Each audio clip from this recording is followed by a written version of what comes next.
बिस्मिल्लाहिर्रहमानिर्रहीम। अस्सलामुअलैकुम। आप देख रहे हैं सरेआम न्यूज। रिपोर्ट पेश कर रही हैं सिद्रा चौधरी।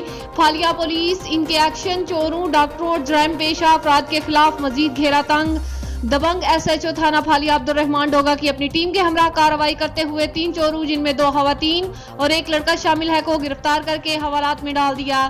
तफसीलात के मुताबिक दिसंबर 2021 बजुर्म 380 थाना फालिया में नामालूम अफराद के खिलाफ चोरी का मुकदमा दर्ज किया गया था, जिसके चोरों को गिरफ्तार करना फालिया पुलिस के लिए एक चैलेंज था।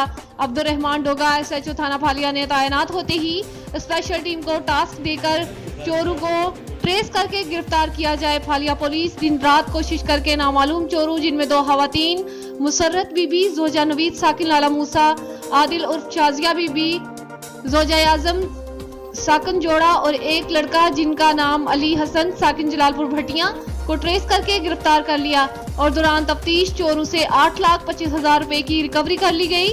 फालिया के शहरियों ने इस जबरदस्त कार्रवाई पर SHO थाना फालिया और इसकी टीम की कारकर्दगी को खूब सराहा।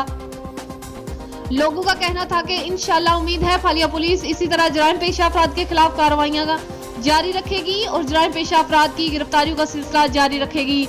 इसके अलावा फालिया के शहरियों का कहना था कि DPO मंडी बहावुद्दीन अनवर सईद कंगरा के मशकूर हैं, जिन्होंने थाना फालिया में एक जिम्मेदार और फर्ज शनास अफीसर का इंतखाब किया।